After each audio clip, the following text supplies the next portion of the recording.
সালামু আলাইকুম। হ্যালো বন্ধুরা, কেমন আছেন সবাই? স্বাগত জানাচ্ছি আজকের আয়োজনে কানাডার গ্লোবাল ভিসার পক্ষ থেকে।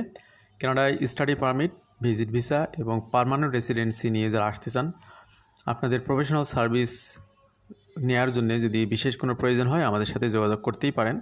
এই সার্ভিসগুলো আমরা দিয়ে থাকি। ওয়ার্ক পারমিট রিলেটেড কোনো সার্ভিস আমরা দিই না, এই বিষয়টি মাথায় রাখবেন। এছাড়াও আপনাদের ছোটোখাটো কোয়েরিজ থাকলে সেগুলো আমরা অ্যান্সার দিয়ে সহযোগিতা করার চেষ্টা করি।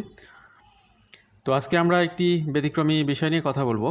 অন্টারিও প্রভিন্সে নতুন করে একটি রুলস চালু হতে যাচ্ছে। এটি নিয়ে আপনাদেরকে সতর্ক করা জরুরি।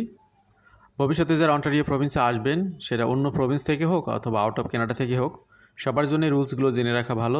মেনে চলতে হবে অনেক কিছুই। না জানা থাকলে তো অনেক ব্যাকডেটেড অবস্থায় থাকার কারণে হয়তো কোনো একটা ভুল করে বসবেন। তো স্বপ্ন এবং স্বাদ এবং বাস্তবতা সব কিছু মিলিয়ে যে পরিবর্তনগুলো আসে সেগুলো জেনে রাখাটা খুবই জরুরি একটি বিষয়।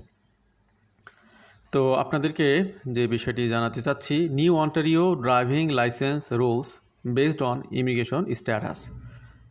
ফার্স্ট ওয়ার্ল্ড কান্ট্রিগুলোতে প্রত্যেকের একটা করে গাড়ি থাকবে, খুব স্বাভাবিক একটা বিষয়।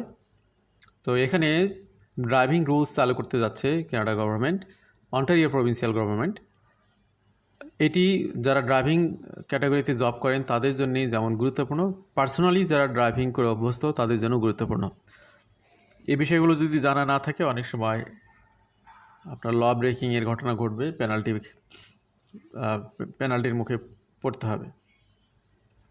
The Ontario government is tightening driver's license eligibility rules in one of the most significant transportation policy shifts in recent years.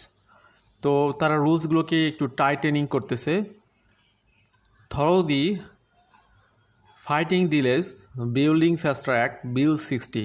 তো বিল 60 মূলত পাশ হলেই এই রুলটি কার্যকর হবে, যেটা 2025 সালে 23 অক্টোবরে ইন্ট্রোডিউস করা হয়।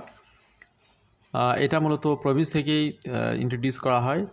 এটার লক্ষ্য হচ্ছে ড্রাইভিং লাইসেন্সের অ্যাক্সেস ডিরেক্টলি লিঙ্ক হবে রেসিডেন্সি ইমিগ্রেশন স্ট্যাটাসের উপর, বা সেটার সাথে সংশ্লিষ্ট করা হবে, অ্যান্ড লিগ্যাল ওয়ার্ক অথরাইজেশনের সাথে সংশ্লিষ্টতা এখানে খোঁজা হবে।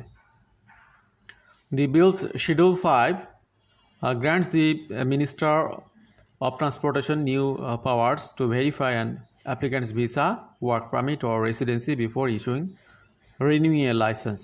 It also empowers the government to restrict visitors from obtaining commercial license and to end automatic foreign license recognition from non-reciprocal countries.